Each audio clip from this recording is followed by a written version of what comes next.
So first, we're going to start with type 1 and type 2 errors. You're probably familiar with this because you've been doing this on the homework this week, but a lot of people get confused with these. So when you're conducting a hypothesis test, there are two possible decisions you can make. You're either going to reject the null hypothesis or you're going to fail to reject it. So when you reject it, remember you're saying that your data is significant and you're saying that there is something going on with your data, that it's different. And then when you fail to reject it, you're saying that your data isn't significant and it's not different from others. So you just remember, you use data, hypothesis testing uses data from a sample to make an inference about the population. Got that. So in most cases, we don't know if our inference is actually correct or incorrect, but we're just making an inference about the population based on our data. So once we make our conclusion, we're not going to know. But sometimes you know that there is a correct decision or an incorrect decision, but you don't know that at the time that you're making your decision, or else you would obviously choose to make the correct decision. So for each circumstance that you choose, so I already mentioned, you either reject the null or you fail to reject it. So in each of those cases, there's an error that can be made, and that's where type 1 and type 2 errors come in. So start with rejecting the null. So when you reject the null hypothesis, two things could either happen. So there could really be a difference in the population. So your data is actually correct, so that you made the correct decision, or there's not actually a difference in the population, but our sample just happened to be different, which means that an error was made. So this is a type 1 error, which I'll talk about on the next slide. And then just jumping to failing to reject the null. So you can either correctly fail to reject it and say that the null hypothesis is really true. There's no difference in the population. That would mean that your error, that you failing to reject it, is correct. Or if there actually is a difference in the population, but we failed to reject it, an error was made. So when you actually should have rejected it, but you failed to reject it instead.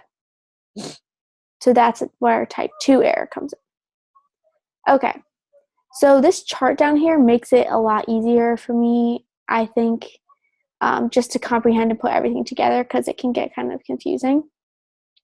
So a type 1 error, again, as I mentioned, it's when you reject the null hypothesis when the null hypothesis is actually true. That's denoted by alpha, and then alpha is just the probability. So it's the probability of a type 1 error. And then a type 2 error is failing to reject the null hypothesis when the null hypothesis is really false. That's denoted by beta. So just the levels of alpha and beta here determine the importance of how serious it is to have type 1 and type 2 errors, because sometimes if you think about it, if you're medically speaking or financially speaking, if you make a decision that's bad for your company or for your health, for example, it can be really costly. You don't want to spend a lot of money or take a risk on your health by not being able to catch these errors. So this chart, I'm just going to talk it out to you guys. So there's two main columns. So what you decide based on your evidence, that's your decision. And then there's another row for reality. So your reality and your decision have nothing to do with each other. Your decision is just based on your evidence, but you obviously cannot control what happens in reality. And most of the time, people do not know what is the reality. So what is actually true or what is actually false. So back to your decision. So you have two decisions. We already mentioned that. You can either reject the null hypothesis or fail to reject the null hypothesis. So rejecting, saying that there is a difference in your data. Failing to reject, there isn't a difference in the data. And then reality, saying that the null hypothesis is actually true or the null hypothesis is actually false. So if you decide to reject your null hypothesis and in reality the null hypothesis is actually true, that's a type 1 error. So Type 1 errors, I think probably the most common one I can think of is false positives on pregnancy tests. Sometimes women will take a pregnancy test and it will say that they're pregnant, but in actuality, they're not. They'll go to the doctor and they'll say, oh, it must have been a fluke on the test because you're not actually pregnant. Sometimes that happens. That's an example of a type 1 error. And then if you actually decide to reject the null hypothesis and that's the correct decision, that it is false, then that was the correct decision. So if you reject the null and the null is actually false, then you made the correct decision. So you're good. There's no error there. Jumping to failing to reject the null. So if you fail to reject the null and the null is actually true, you made the correct decision. So you're saying there's nothing going on. That's what you decide. You say there's nothing going on. There's no difference. And the null being true, there's no difference. So it's correct. It's a good decision. And then a type 2 error would occur when you say that there is something going on, but there actually, or when you say that there isn't something going on, but there actually is. So you're failing to reject the null, but the null is actually false. So, for example, I think there's an example in the next slide. Yeah, so a trial. So a man goes to trial where he is tried for stealing from a store. So the hypotheses tested are the null, which is he's not guilty, and the alternative, which is that he is guilty. So a type 1 error here is committed when we reject the null when the null is actually true. So in this case, it means that the man did not actually steal from the store, but he's found guilty and punished for a crime he didn't commit. So he's being wrongly convicted of something. And then on the opposite, a type 2 error is committed when we fail to reject the null when it's actually false. So in this case, it means that the man actually did steal from the store, but he's found not guilty, and therefore he's not punished for a crime that he did commit. So there's just like a slight difference there, you see, but they make a huge difference in the end. So next is power. Power is just the probability of rejecting the null hypothesis given that the null hypothesis is false. So basically, all in all, power is just the probability of correctly rejecting the null.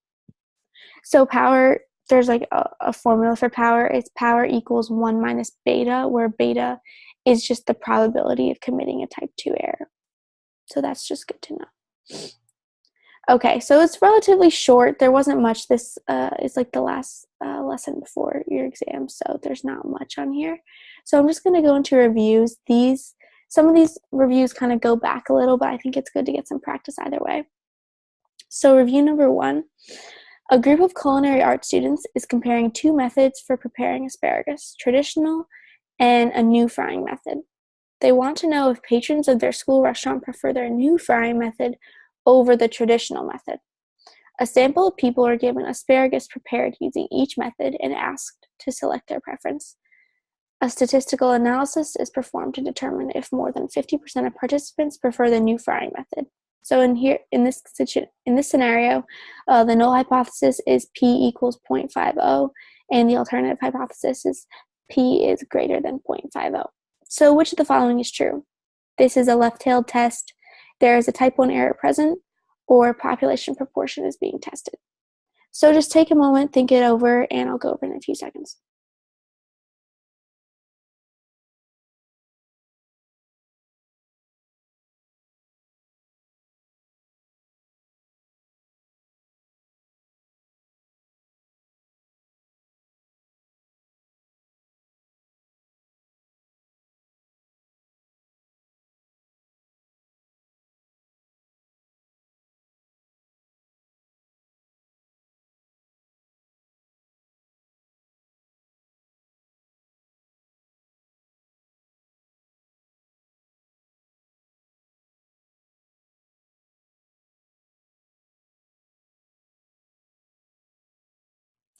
Okay, yes, C is the answer here.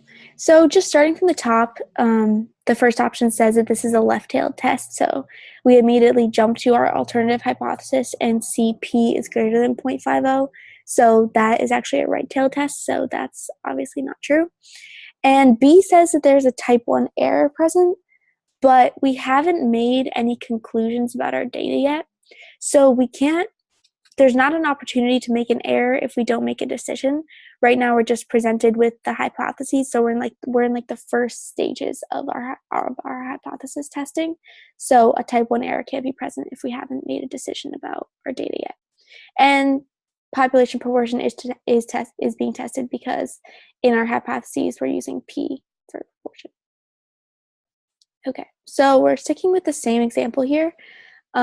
So let's say that we get a p-hat of 0.75, so that's our sample statistic, and then we get a p-value of 0.049. So which of the following is not true? This data is statistically significant, we should reject the null hypothesis, or we should fail to reject the null hypothesis.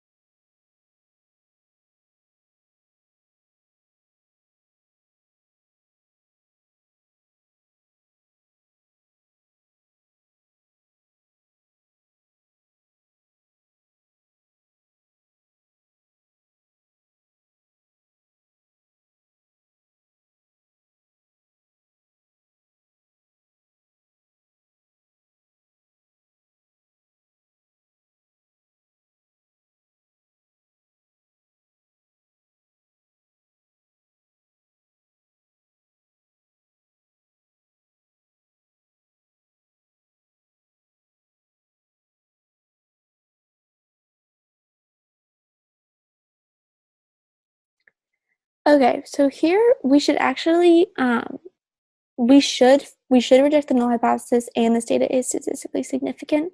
So therefore, we should fail to reject the null hypothesis. That means it's false. So you guys have like the right thinking. Since yes, the p-value is less than alpha, so therefore it's statistically significant, and we should reject the null hypothesis. The wording of the question can get like trip you up a little because it says which of the following is false. But Ma'am, sorry, it's Christina. May I ask sure. which value are we looking at to compare? Sure. So I just gave 0.75 as just the example of like evidence we would have from our data.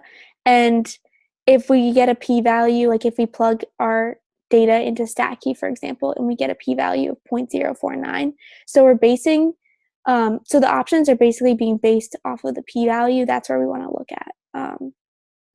So are we comparing the p-value to the alpha value? Yes. So I guess I looked at the wrong number then. yeah, sometimes the homeworks or the labs or the exams, they'll give you more data than you need, so you sometimes you want to know what you're looking for. So I think it's good that you're exposed to a bunch of data so that you know what to look for. So in this case, when we're talking about statistical significance and whether or not we should fail to reject or reject the null hypothesis, we're looking at the p-value because that's where we want to make those decisions off of.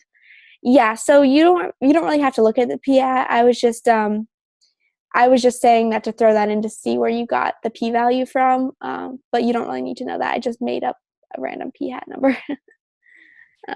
I know what you mean. Sometimes we get too much information, gets confusing then. Yeah. Yeah, so in this case, you just want to look for the p-value since we're talking about statistical significance and whether we should reject or fail to reject the null. Awesome. Thanks so much. Sure. Okay, so the next one, it's still based on that one. So we're talking about here that we have made a decision. So we say, since our data in the last question had a p-value of less than 0.05, we say that we should reject the null hypothesis. Okay, so now suppose we reject the null, but actually the patrons of the school restaurant do not prefer the new frying method over the old frying method. So which of the following is true? There's a type 1 error, there's a type 2 error, or there's no error.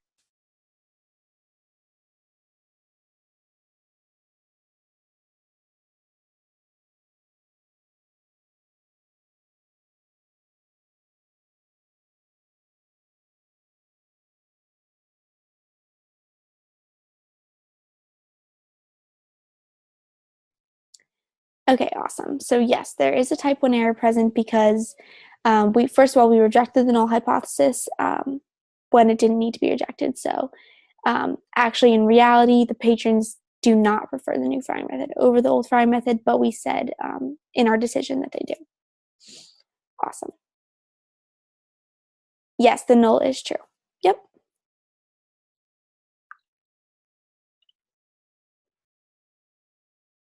Okay.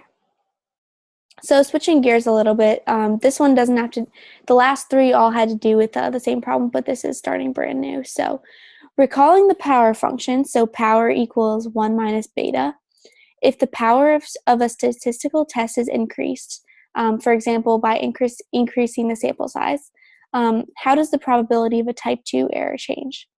So A, there's an increased chance of a type 2 error, there's a decreased chance of a type 2 error, or the chance of a type 2 error will not change.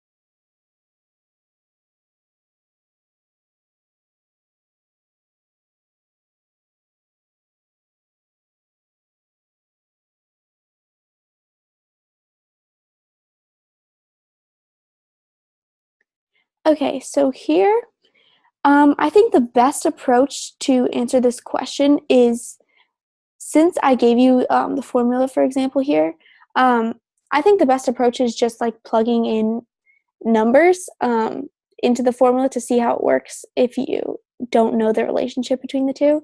So here we're given that the power is increased. So if the power is increased, we want to see what happens to beta if it increases. So if we say 1 minus, if we say, for example, beta is 2, and we say, beta wouldn't be 2. If we say beta is 0.2, so 1 minus 0.2, then power would be 0.8. So next, if we increase the sample size now, so if we increase power to 0.9, in order to get 1 minus beta, beta would have to be 0.1.